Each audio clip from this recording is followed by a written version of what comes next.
Hello বন্ধুরা, welcome my channel. দেখুন, আজকে চট কাপড়ের 6 কলি ফুল বানানো শেখাবো আপনাদেরকে। এইভাবে 6টা কলি নেবেন এবং ঠিক এইভাবে ভাঁজ করবেন। দেখুন, সুন্দর করে ভাঁজ করে এই যে ঠিক এক সাইডে সুই সুতো দিয়ে এইভাবে আপনাকে গিট দিতে হবে। দেখুন,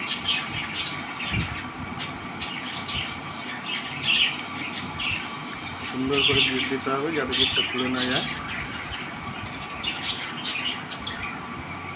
বুঝেছেন? এবার কাঁচি দিয়ে কেটে দিতে হবে। এটা একটা কলি বানানো হলো। এরকমভাবে 6টা কলি মিলে একটা ফুল হবে। দেখুন, আবার আরেকবার দেখানো হচ্ছে কলি বানানো, সুন্দর করে দেখানো হচ্ছে। দেখুন, এবার গিটটা আপনি ঠিক এইভাবেও দিতে পারেন। এইভাবে গিটটি দিলে আপনার একটু তাড়াতাড়ি হবে।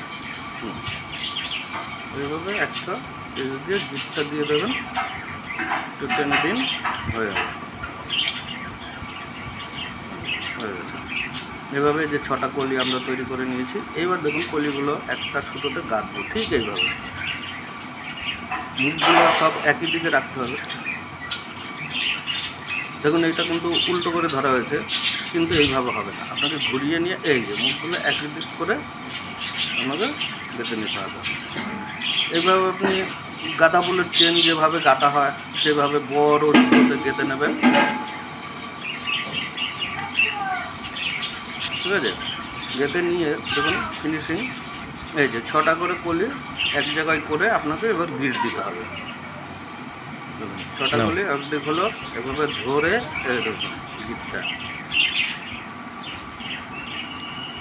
ঠিক আছে? এটা সিঙ্গেল গিট দেওয়া হলো। সিঙ্গেল গিট দিলে অনেক সময় খুলে যায়। আপনি এইভাবে ডবল গিটটা দেবেন। এই যে দেখুন, ডবল করে নিয়ে পেস্টটা ঘুরিয়ে এই যে এটা লুজের উপরে, খুব বেশি টান দেবেন না এবং ফুলটাকে যাতে সাইজ করা যায় পরবর্তীতে। ঠিক আছে? এবার আরেকটা গিট দিন, ব্যাস কমপ্লিট হয়ে গেল ফুল। এবার দেখুন, এবার কেটে দিন আপনি। কেটে দিয়ে এভাবে সাইজ করতে হবে। হ্যাঁ, সুন্দর একটা চট কাপড়ের ফুল হয়ে গেল, কমপ্লিট ফুল।